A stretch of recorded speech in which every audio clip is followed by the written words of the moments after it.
Yesus setia,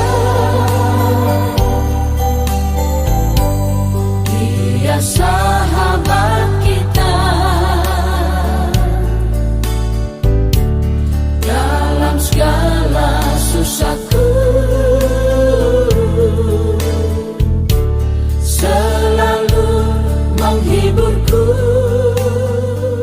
Kasih karunia menyertai kamu dan damai sejahtera dari Tuhan Allah Bapa kita dan dari anaknya Tuhan Yesus Kristus. Amin. Horas Salam, jemaat Tuhan yang berbahagia dan penuh sukacita. Salam sehat dan tetap semangat. Selamat menerima hari baru di pagi hari ini. Mari berkarya bagi Tuhan dengan penuh sukacita. Kita yakin dan percaya Tuhan akan senantiasa mengasihi kita.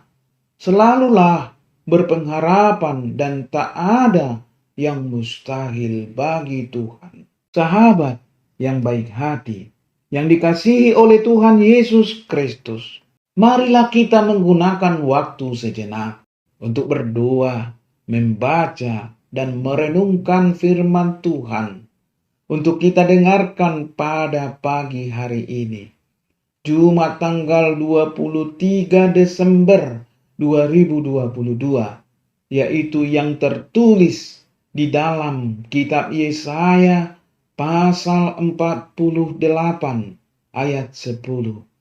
Demikian dikatakan firman Tuhan, sesungguhnya Aku telah memurnikan engkau, namun bukan seperti perak, tetapi aku telah menguji engkau dalam dapur kesengsaraan. Molo di bibeltai di dogma songonon. Idama nungahu papitaho alai dada songon perak. Ikon di bagasan pamurunan ni pardangolan au manguji ho ima sahatna katani debata. Sahabat yang baik hati yang dikasihi oleh Tuhan Yesus Kristus, Alkitab menyatakan bahwa pada saatnya akan datang hari penghakiman dan penghangusan bumi oleh api Tuhan. Dan pernyataan ini sudah dinubuatkan oleh para nabi Tuhan pada zamannya. Waktu itulah yang disebut hari Tuhan, sebagaimana tertulis, tetapi hari Tuhan akan tiba seperti pencuri. Pada hari itu langit akan lenyap dengan gemuruh yang dahsyat, dan unsur-unsur dunia akan hangus dalam nyala api, dan bumi dan segala yang ada di atasnya akan hilang lenyap. 2 Petrus 3 ayat 10. Di hari itu bumi akan bergoncang sedemikian hebatnya. Langit akan gemetar, matahari dan bulan akan menjadi gelap gulita, dan bintang-bintang di langit pun tidak akan bercahaya lagi. Bila diteliti lebih dalam lagi, kata api banyak ditemukan di dalam Alkitab. Tapi tidak semua kata api di sini memiliki arti harafiah, yaitu api penghakiman yang sesungguhnya, yang disediakan Tuhan bagi orang-orang yang hidup dalam kefasikan. Karena Tuhan seringkali menggunakan api sebagai unsur untuk tujuan penyucian dan pemurnian. Tuhan berkata, bukankah firman-Ku seperti api? Demikianlah firman Tuhan, dan seperti palu yang menghancurkan bukit batu. Yeremia pasal 23 ayat 29. Setiap orang percaya harus terlebih dahulu masuk ke dapur kesengsaraan, supaya sifat-sifat lama kita hilang, Orang yang sudah mengalami pemurnian dari Tuhan, ini hidupnya pasti tidak akan sama lagi. Banyak orang Kristen memberontak saat masuk dalam proses ini karena mereka tidak tahan sakit. Pembentukan karakter melalui api pemurnian dan dapur kesengsaraan ini memerlukan kerendahan hati dan penundukan diri. Dan hampir semua tokoh besar di Alkitab dan juga para hamba Tuhan yang dipakai Tuhan secara luar biasa pasti pernah merasakan dan melewati proses yang menyakitkan ini, yaitu dimurnikan oleh api Roh Kudus, di mana hasilnya menjadi indah di pemandangan Tuhan. Saat-saat ini, alat penampi sudah di tangannya. Ia akan membersihkan tempat pengirikannya dan mengumpulkan gandumnya ke dalam lumbung. Tetapi debu jerami itu akan dibakarnya dalam api yang tidak terpadamkan. Matius pasal 3 ayat 12. Melalui proses penampian ini dan pemurnian ini akan dihasilkan orang-orang pilihan Tuhan yang memiliki kualitas hidup sesuai dengan kehendaknya. Sahabat yang baik hati, yang dikasihi oleh Tuhan Yesus Kristus, memahat marmer Carrara, sebongkah marmer Carrara raksasa terenggok di depan teras gereja selama 100 tahun. Di sana-sini terdapat carut-marut bekas pahatan para pematung sebelumnya yang menyerah karena kerasnya marmer itu. Tak ada yang sanggup menaklukkannya. Sampai suatu hari seorang pemuda yang berumur 26 tahun jatuh cinta padanya. Ia memahatnya sampai menjadi salah satu patung terindah di dunia sekarang. Adikarya itu dikenal dengan sebagai David. Pematungnya tidak lain adalah Michelangelo. Ada yang lebih keras dari marmer Carrara, yaitu hati bangsa Israel. Allah begitu geram sampai menjuluki mereka tegar tengkuk dan keras kepala. Mereka telah mengalami banyak kebesaran dan kasih Allah, tetapi mereka mengabaikan Dia dengan menyembah berhala. Apa yang dilakukannya terhadap kekerasan hati mereka? Pertama, Dia mengasihani mereka. Dia tidak membinasakan mereka, walaupun mereka patut menerimanya. Kedua, Dia tidak tinggal diam. Dia mengubah mereka melalui aneka pendisiplinan. Bila marmer Carrara hanya bisa ditaklukkan oleh Allah, Dialah spesialis hati yang keras. Kekerasan hati manusia bukanlah jalan buntu bagi Allah. Mungkin Anda sedang mendoakan seseorang yang keras hati. Kalau begitu, Anda berdoa pada pribadi yang tepat.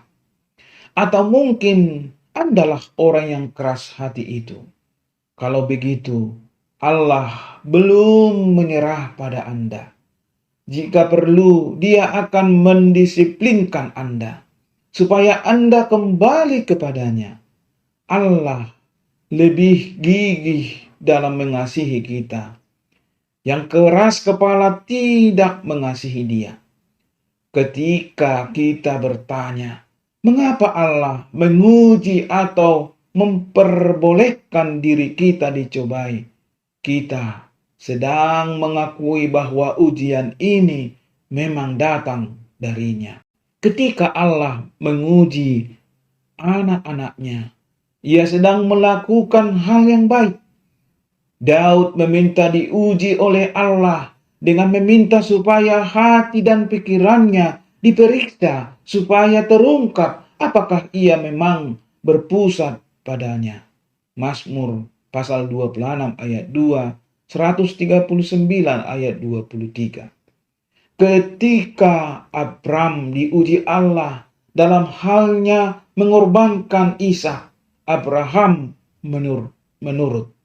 Ibrani 11 ayat 17 sampai ayat 19.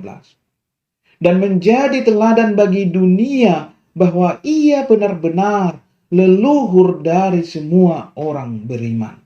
Roma pasal 4 ayat 16. Baik dalam perjanjian lama maupun perjanjian baru, istilah dicobai mengandung arti dibuktikan melalui percobaan. Jadi ketika Allah menguji anak-anaknya, tujuannya adalah membuktikan bahwa iman kita sejati adanya. Allah tidak melakukan hal tersebut demi mendapat bukti bagi dirinya, karena ia mengetahui segala sesuatu. Ia melakukan hal itu sebagai bukti bagi kita bahwa iman kita memang sejati. Kita memang benar-benar anaknya dan tidak satu pun percobaan atau mengalahkan iman kita. Dalam perumpamaan tentang sang penabur, Yesus menghubungkan mereka yang murtad sebagai orang-orang yang dahulunya menerima firman dengan gembira, tetapi ketika masa percobaan datang, mereka layu dan menjadi kering. Yakobus mengajar bahwa ujian iman kita menghasilkan ketekunan yang menghasilkan buah yang matang dalam jalan kita dengan Allah. Yakobus 1 ayat 3 sampai ayat 4. Yakobus kemudian berlanjut dengan mengajar bahwa ujian adalah berkat, karena ketika ujian telah selesai dan pada akhirnya kita telah bertahan dalam pencobaan, maka kita akan menerima mahkota kehidupan yang dijanjikan Allah kepada barang siapa yang mengasihi Dia. Yakobus 1 ayat 12. Ujian datang dari Bapa Surgawi kita yang turut bekerja dalam segala sesuatu untuk mendatangkan kebaikan bagi mereka yang mengasihi Dia, yakni mereka yang terpanggil sesuai rencana Allah. Roma pasal 8 ayat 28. Ujian atau pencobaan yang kita alami datang dalam berbagai wujud. Menjadi orang Kristen seringkali memaksa kita keluar dari zona nyaman ke zona yang asing.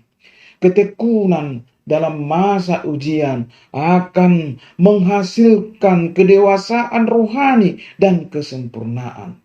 Oleh karena itu, Yakobus menulis, "Saudara-saudaraku, anggaplah sebagai suatu kebahagiaan apabila kamu jatuh ke dalam berbagai-bagai pencobaan." Yakobus 1 ayat 2. Ketika kita mengalami badai kehidupan, sebaiknya kita mencontoh pohon yang semakin menggenggam tanah dengan menanam akar yang dalam. Kita harus semakin berakar dalam firman Allah dan memegang janji-janjinya supaya kita dapat menghadapi badai apapun yang menerjang. Yang paling menghibur adalah peringatan bahwa Allah tidak akan memperbolehkan ujian yang melampaui batas kemampuan kita menanggung bersama dengannya. Kasih-Nya cukup bagi kami dan kuasa-Nya semakin disempurnakan dalam kelemahan kita. 2 Korintus 12 ayat 9. Sebab itu, kata Paulus, terlebih suka aku bermegah atas kelemahanku, supaya kuasa Kristus menang. Amin. Mari kita berdoa. Terima kasih Tuhan, kami telah mendengarkan firman-Mu pada pagi hari ini. Kuatkan kami, mampukan kami untuk melakukan firman-Mu dalam hidup kami ini. Murnikan kami Tuhan selalu dengan kasih-Mu, dengan anugerah-Mu, agar kami selalu layak di hadapan-Mu. Terpujilah nama Tuhan. Di dalam nama Tuhan Yesus Kristus kami berdoa. Amin. Salam Horas. Yesusku mau setia.